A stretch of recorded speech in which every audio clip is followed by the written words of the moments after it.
बिस्मिल्लाहिर्रहमानिर्रहीम, अस्सलाम वालेकुम। मैं शाहिद सकलैन हूँ। आप मुझे मेरे यूट्यूब चैनल, फेसबुक पेज पे देख रहे हैं। आज 29 जुलाई है, बुध का दिन है। एक केस जो हम मुसलसल कवर कर रहे हैं, उसके हवाले से आपको अपडेट्स देते रहते हैं। उसमें दो बहुत ही खौफनाक अपडेट्स आई हैं।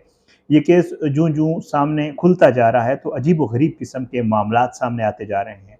पहले दिन से इस केस को हम आपके साथ शेयर कर रहे हैं, मालूमात शेयर कर रहे हैं। अब 3 नए किरदारों की एंट्री हुई है। ये एंट्री है क्या, कौन है, कैसे हुआ, ये सब कुछ वो।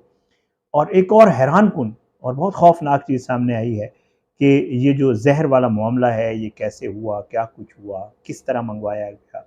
अकबरी मंडी और फिर जो है इधर-उधर वो सारे मामलात, कितने में मंगवाया गया, पैसे कितने इस्तेमाल हुए, वहाँ से अमेरिका से कोशिश की गई बच्चों को वहीं मारने की, वहाँ ये काबिल अमल मंसूबा नहीं हो सका, उस पे अमल नहीं हो सका। सारी चीज़ें पुलिस तफ्तीश में सामने आई हैं, मैं आपके साथ शेयर करूँगा, इसके ऊपर थोड़ी बात भी करेंगे। बहुत ही अफ़सोसनाक वाक़या, 3 बच्चों और माँ की जान चली गई। इब्तदाई मालूमात जो आई थी उसके मुताबिक सारे इशारे ख़ावंद की तरफ जा रहे थे, नासिर डोगर की तरफ। बाद में पता चला कि ये मामला नासिर डोगर नहीं बल्कि अलीना ने खुद किया है और फिर अब उसकी परतें आहिस्ता-आहिस्ता खुलती जा रही हैं, जो मैं आपके साथ शेयर करूँगा। ये जनाब पुलिस ज़रा अब ये बता रहे हैं कि जो तफ्तीश हुई है, सबसे बड़ा सवाल ये था, सवाल या निशान ये था कि ये ज़हर आया कहाँ से? अब उसका पता चल गया कि कहाँ से आया। पुलिस ज़रा का ये कहना है कि इब्तदाई तहकीकात के मुताबिक जो है, वो बच्चों की वालिदा ने मुबैना तौर पर ज़हर जो है, वो अपनी एक दोस्त के घर मंगाया खुद, लेकिन अपने घर नहीं मंगवाया। क्यों नहीं मंगवाया? वो भी इसलिए नहीं मंगवाया। पुलिस ये बता रही है कि इसको ये खदशा था कि अगर ये पार्सल घर आएगा, ज़ाहिर बात है दरवाजे पे नॉक होगी, राइडर आएगा, राइडर जब आएगा तो पूछा जाएगा कि क्या है, तो पता चल जाएगा कि मैंने ज़हर मंगवाया। सो इसने ये किया कि इसकी एक दोस्त हैं जो जौहर टाउन में रहती हैं, उनके घर ये पार्सल मंगवाया। उनका नाम भी सामने आ चुका है, पुलिस ने उनको शामिल तफ्तीश भी कर लिया है। ये ज़हर पहले मंगवाया गया, लेकिन दोस्त के घर से वक़ूए से 1 दिन पहले अपने घर मंगवाया गया, जब हस्बैंड बाहर गया हुआ था। अंदाज़ा था कि हस्बैंड घर पे नहीं है, अब अगर मंगवा लूँगी, फ़ौरी तौर पे उसको कहा भिजवाओ, उसने भिजवा दिया और ये घर पहुँच गया और फिर वक़ूए वाले दिन इस्तेमाल हो गया। ये खातून जो हैं, जो इनकी दोस्त हैं, वो जौहर टाउन में रिहाइश पज़ीर हैं और बताया ये जा रहा है, जो रिकॉर्ड सामने आया है, वो ये है कि ये इनकी तकरीबन 21 साल पुरानी सहेली हैं।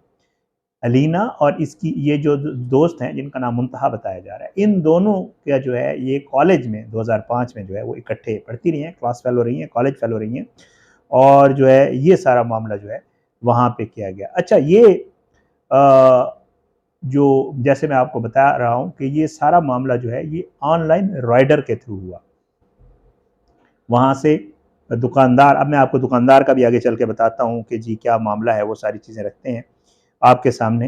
फोरेंसिक शवाहिद ये बताते हैं कि घर से मिलने वाले जो बर्तन हैं, सबसे ज़्यादा जो उसके ऊपर फिंगरप्रिंट्स हैं वो वालदा के पाए गए हैं और मुख्तलिफ पहलुओं से जो है वो तफ्तीश इसकी जारी है।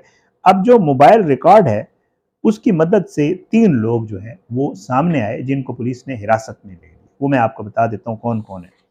पुलिस ज़रा ये बता रहे हैं कि जी ये जो खातून है, इन्होंने सोशल मीडिया के ज़रिए, ठीक है, इन्होंने पाकिस्तान में एक केमिकल फ़रोख्त करने वाले शख्स से रब्ता किया और उससे कहा कि जी मुझे फ़लाँ केमिकल ज़रूरत है। तो उसने कहा कि आप कहाँ से हैं? तो इसने उन्हें बताया कि जी मैं अमेरिका में रिहाइश पज़ीर हूँ। तो उसने कहा जी मिल जाएगा। इसने ये कहा कि जी आप ये केमिकल या ज़हर जो भी है, ये आप अमेरिका भिजवाएँगे। तो वो जो शख्स फ़रोख्त करने वाला था, जो दुकानदार है, उसने अमेरिका भिजाने से उस वक़्त इसको इनकार कर दिया और उसने कहा कि मैं ये नहीं कर सकता कि ये चीज़ अमेरिका भिजवाऊँ, क्योंकि ज़ाहिर बात है जब वो भिजवाता पार्सल पे उसका नाम होता, उसकी भी गिरफ्तारी अमल में आ जाती। उसने कहा हम ये सर्विसेज़ नहीं देते, यहाँ पे अगर आपने खरीदना है तो आप बेशक खरीद लें। बहरहाल इसने दुकानदार ने इनकार किया, जिसके बाद खातून ने जो है एक चुंगी अमर सिद्धू का दुकानदार है, उससे जो है ये ज़हर ऑनलाइन जो राब्ता हुआ इसका, उसके ज़रिए इसने ख़रीदा। पुलिस अब ये बता रही है कि खातून ने जो ज़हर की रकम है, वो मनी एक्सचेंज के ज़रिए अदा की। इसको ये सारा प्रोसेस पता था, पुलिस ये कहती है। ज़हर के एवज़ खातून ने उस दुकानदार को पाकिस्तानी 1,38,000 रुपए दिए, लेकिन जब अब दुकानदार को पकड़ा गया है, जिसने ये सब कुछ भिजवाया इधर पार्सल ऑनलाइन, क्योंकि खातून ने उसे कहा ठीक है तुम अमेरिका नहीं भिजवा सकते तो मैं पाकिस्तान आऊँगी तो मैं आपसे ले लूँगी, ये कितने का है? उसने कहा 1,38,000 का है। इसने उसको 1,38,000 रुपये दिए, लेकिन इसने कहा कि ये तुम अपने पास रख लो, जब मैं पाकिस्तान आऊँगी तुमसे ले लूँगी। बहरहाल जी, इस बंदे ने जो है, ये चुंगी अमर सिद्धू का दुकानदार है, उसके बाद इसने इससे लिए 1,38,000, और ये जो केमिकल या जहर खरीदा गया, ये खरीदा गया अकबरी मंडी से, और उसकी पेमेंट हुई 6,000 रुपये। 6,000 में जहर खरीदा, उसको पता था अमेरिका की खातून है, इसको ज़रूरत है, उसने उसको आगे बेचा 1,38,000 का, और 1,32,000 रुपये दुकानदार ने इस जहर के ऊपर मुनाफा कमाया, जो जहर बाद में इस खातून और 3 बच्चों की मौत का सबब बना। बहरहाल जी, उसके बाद पुलिस के मुताबिक जो है ये सब कुछ हुआ। पुलिस ज़रा ये कहते हैं कि खातून ने दुकानदार को बताया था कि वो पाकिस्तान आकर जहर अपनी दोस्त के घर मंगवाएगी। खातून के पाकिस्तान पहुंचने के बाद जहर दोस्त के घर मंगवाया, जिसे राइडर वाक़ये से 1 रोज़ कबल अलीना के घर पहुंचा कर गया। 17 को ये वक़ूआ हो रहा है तो 16 को इसने ये जहर अपने घर मंगवा लिया था। तहकीकात के दौरान ये भी सामने आया है कि खातून जो है वो अक्सर व बेशतर मोबाइल फ़ोन पर ख़ुद को और अहल खाना को ख़त्म करने के तरीके भी तलाश करती रहती थी। पुलिस ने मोबाइल रिकॉर्ड की बुनियाद पर राइडर, दुकानदार समेत 3 अफराद को हिरासत में लिया है, जबकि वाक़ये के मुख्तलिफ पहलुओं पर तफ्तीश जारी है। वो जो खातून जो इनकी दोस्त हैं, उसको भी हिरासत में लिया, उससे भी पूछ तफ्तीश जारी है कि आखिर ये इसने तुम्हें क्या बताया था, ये क्या था, ये सारी चीज़ें ज़ाहिर है पुलिस उससे पूछेगी। उसके अलावा जो राइडर है और दुकानदार है, उनको पकड़ लिया। राइडर बेचारे का तो मुझे इसलिए कोई कसूर नहीं लग रहा, मेरा अपना पॉइंट ऑफ व्यू है। अब वो ये है कि राइडर का काम होता है एक जगह से पार्सल उठा के दूसरी जगह पहुंचाना। उसको ये पता नहीं था कि अंदर जहर है या नहीं। पुलिस इस चीज़ को इन्वेस्टिगेट कर रही है। अगर उसको ये वाकई पता था कि इसके अंदर जहर है, फिर तो वो गुनाहगार है। अगर उसको नहीं पता था, फिर तो राइडर का बनता ही नहीं है। वो तो ज़ाहिर है एक चीज़ उसने उठाई एक जगह से और दूसरी जगह उसने ड्रॉप कर दी और उसको उसने पैसे ले लिए, यही उसका काम था। अब उसको थोड़ी पता था कि इसके अंदर नशा है या जहर है, जो भी चीज़ है। बहरहाल पुलिस इस मामले को देख रही है, हो सकता है उसको पता भी हो, ये डिपेंड करता है। मेरी अपनी राय, अगर उसको बेचारे को पता नहीं है तो उसका तो इसमें कोई कसूर नहीं है। अब ये इन्वेस्टिगेशन ज़रूर होगी, वक़ूआ हो गया, बच्चे भी चले गए, माँ भी चली गई, सब हो गया। लेकिन एक पॉइंट है जिसके ऊपर पुलिस को ज़रूर इन्वेस्टिगेशन करनी चाहिए, और पुलिस कर भी रही होगी यकीनन, कि जी आखिर ये सब कुछ हुआ क्यों? इसके पीछे कोई ना कोई वजह तो ज़रूर थी, और ये मसला असल में था क्या? इतना अरसा ये लोग पाकिस्तान नहीं आए, उसके पाकिस्तान ना आने की वजूहात क्या थी? फिर अब पाकिस्तान आ गए, वजूहात खामन बता रहा है कि जी बच्चों को पढ़ाना था, मैंने ये करना था, वो करना था, वो सारी चीज़ें।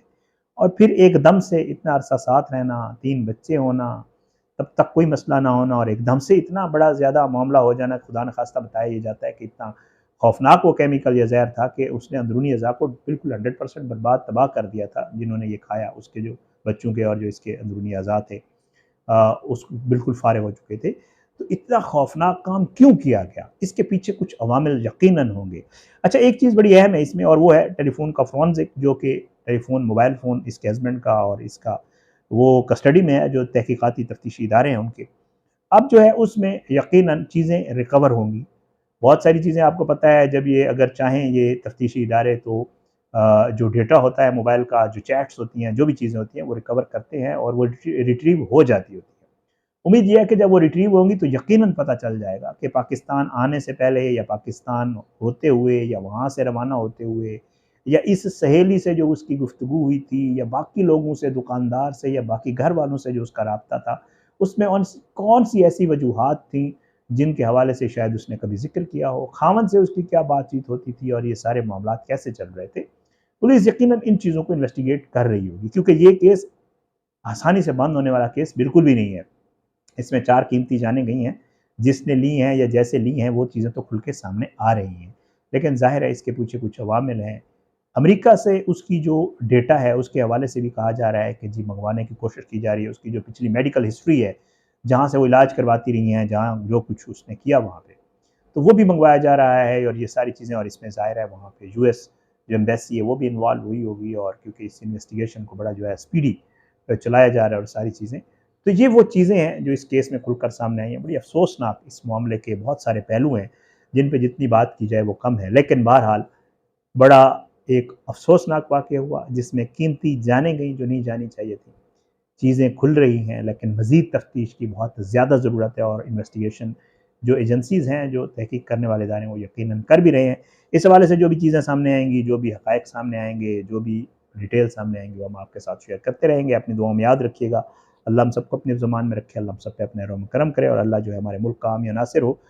इजाज़त दें, इंशाअल्लाह अगली वीडियो में मुलाकात ज़रूर होगी, लेकिन बशर्ते ज़िंदगी अपनी दुआओं में याद रखिएगा। पाकिस्तान ज़िंदाबाद। अल्लाह हाफ़िज़।